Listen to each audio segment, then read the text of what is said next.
मैं कभी इन कहानियों पर विश्वास नहीं करता था, लेकिन जब मैंने तमिलनाडु में एक ऐसे मंदिर के बारे में सुना जो हर 12 साल में केवल एक रात के लिए प्रकट होता है, तो मेरी जिज्ञासा जाग उठी। कहा जाता था कि जो भी अंदर गया वह कभी वापस नहीं आया। मुझे लगा कि यह सिर्फ एक लोक कथा है, एक डराने वाली कहानी। मैं गलत था। जंगल में प्रवेश करते ही अजीब सा एहसास हुआ।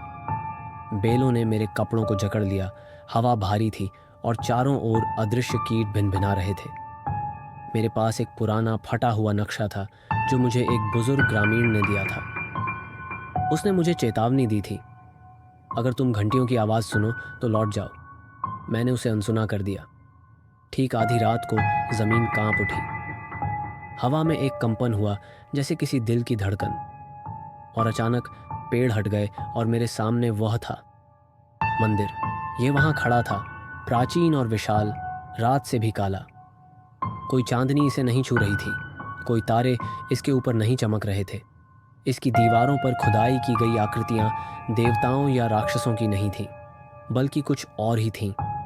खाली आंखों वाले चेहरे, लंबे उंगलियां और मुंह जो चुपचाप चीख रहे थे। हर तर्क मेरे अंदर चिल्ला रहा था कि वापस जाओ, लेकिन मैंने कदम बढ़ाया। जैसे ही मैं अंदर गया, प्रवेश द्वार जोर से बंद हो गया। यह आवाज़ हड्डियां टूटने जैसी थी। दीवारों पर लगी मशालें जल उठीं, उनकी हल्की रोशनी में परछाइयां हिलती दिख रही थीं। हवा भारी हो गई, मानो मंदिर खुद सांस ले रहा हो। फिर घंटियां बजने लगी। घंटियों की आवाज़ पहले धीमी थी, लेकिन फिर यह तेज़ होने लगी, करीब आती हुई, और फिर फुसफुसाहट शुरू हो गई। मैंने मुड़कर देखा, लेकिन वहाँ कोई नहीं था। पर दीवारें, वे हिल रही थीं। वहाँ बनी आकृतियाँ अब सिर्फ नक्काशी नहीं थीं, वे मुझे देख रही थीं। उनकी खाली आंखें मेरे हर कदम को ट्रैक कर रही थीं, और जैसे ही घंटियों की आवाज़ फिर से गूंजी, उनके मुंह भी हिलने लगे। मुझे उनका बोलना समझ नहीं आया, लेकिन मैं ये ज़रूर समझ गया, मुझे यहाँ नहीं होना चाहिए था। मैंने मुड़ने की कोशिश की, पर रास्ता बदल चुका था। मंदिर ने मुझे फंसा लिया था। फिर रोशनी चली गई, पूरी तरह से अंधेरा, सिर्फ मेरी तेज़ होती सांसें। फिर कुछ मेरे हाथ से टकराया। मैं पीछे हटा, दीवारों को पकड़ने की कोशिश की, लेकिन वे गायब हो गई थीं।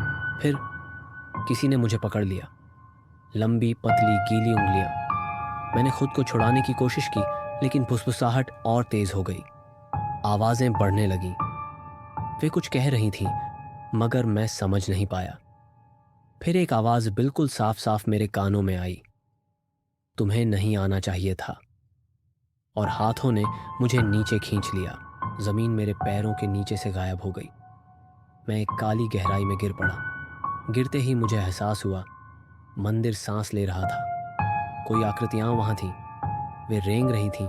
उनकी आंखें खाली थीं, उनकी त्वचा उनकी हड्डियों से चिपकी हुई थी। उनके मुंह असामान्य रूप से चौड़े थे। नीचे ज़मीन गीली थी, कुछ चिपचिपा। मैंने अपना हाथ देखा, वह खून से भरा था, और वे आकृतियाँ मेरे पास आ रही थीं, एक ही बात दोहराते हुए, हमसे जुड़ो। मैंने भागने की कोशिश की, पर मंदिर ने मुझे रोक लिया। हर गलियारा घूमकर मुझे वहीं वापस ले आया।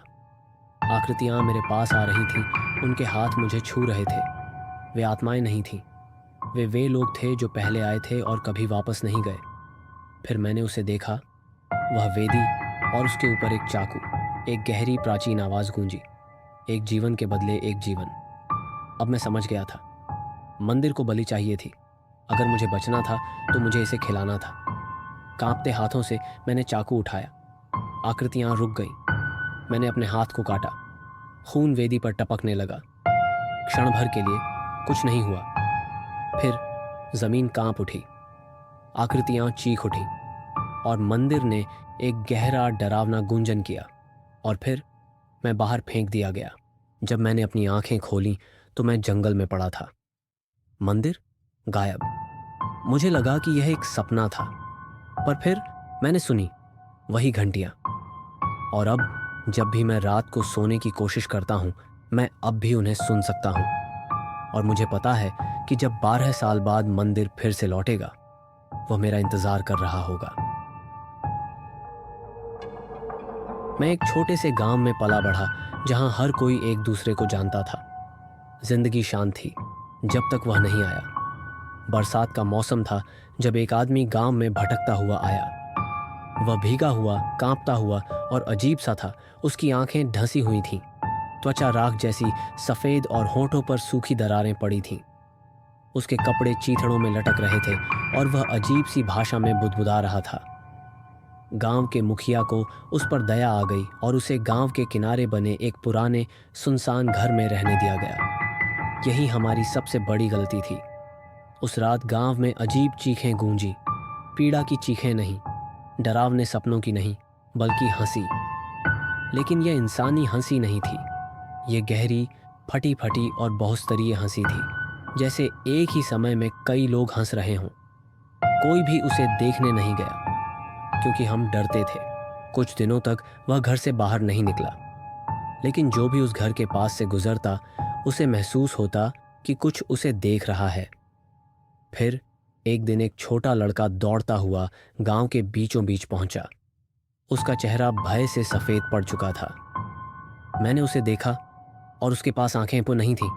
लड़के ने कांपते हुए कहा। गांव वाले मशालें लेकर उस घर की ओर बढ़े, लेकिन जब हम अंदर पहुंचे तो वह एक अंधेरे कोने में बैठा था। उसकी आंखें थीं, लेकिन वे पूरी तरह से काली थीं।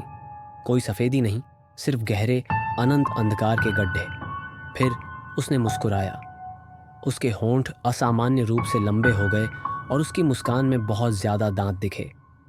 तुम्हें नहीं आना चाहिए था, उसने फुसफुसाकर कहा। और तभी मशालें बुझ गईं। चारों ओर घना अंधेरा, और फिर कुछ हिला। जब हमने मशालें फिर से जलाईं तो वह गायब था, लेकिन अब वह हमें देख रहा था। रात के समय लोगों ने उसे अपने घरों के बाहर खड़े देखा, बस खड़ा, बिल्कुल स्थिर। और धीरे धीरे गांव वाले बदलने लगे। पहले मंदिर का पुजारी, वह सुबह उठा, मंदिर गया और बिना कोई शब्द बोले अपना सिर पत्थर की मूर्ति पर तब तक मारता रहा जब तक उसकी खोपड़ी नहीं फट गई। फिर एक माँ ने अपने ही बच्चे को कुएं में डुबो दिया।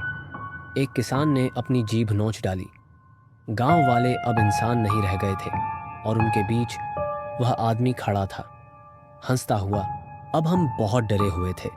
गांव के बुजुर्गों ने एक तांत्रिक को बुलाया, एक शक्तिशाली तांत्रिक जिसने आत्माओं को हराने की कला सीखी थी। जैसे ही वह गांव में आया, उसने आसमान की ओर देखा और कहा, यह कोई साधारण आत्मा नहीं है, यह कुछ और ही है। रात को तांत्रिक ने अनुष्ठान शुरू किया। उसने जमीन पर पवित्र चिन्ह बनाए, हवन जलाया और मंत्र पढ़ने लगा। तभी वह आ गया, चलते हुए नहीं, हवा में तैरते हुए।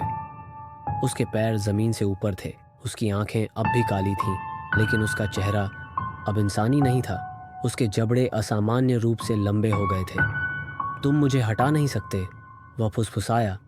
तांत्रिक ने उसके ऊपर पवित्र राख फेंकी और पहली बार उसने चीख मारी। उसका शरीर मरोड़ने लगा, उसकी हड्डियां अंदर धंसने लगीं, उसका मांस जलने लगा। वह छटपटाने लगा, जमीन पर गिर पड़ा और फिर शांत। वह मर चुका था। गांव वालों ने उसे जलाने का फैसला किया। हमने उसके शरीर को आग में डाल दिया और लपटें ऊंची उठी। हमने सोचा सब खत्म हो गया। हमने गलत सोचा था, क्योंकि अगली ही रात गांव के एक आदमी ने उसे फिर देखा, खेतों के पास खड़ा, हिलता नहीं। और फिर हंसी गूंजी, वही अजीब गहरी भयावह हंसी। वह आदमी कभी गया ही नहीं था, और जो उसके अंदर था वह अब किसी और को ढूंढ रहा था। अगर आपके पास कोई डरावनी कहानी है तो उसे मेरे जीमेल अकाउंट पर भेजें। लिंक डिस्क्रिप्शन में दिया गया है। आइए इसे साथ में सुनते हैं और आपकी कहानी को सबके सामने लाते हैं।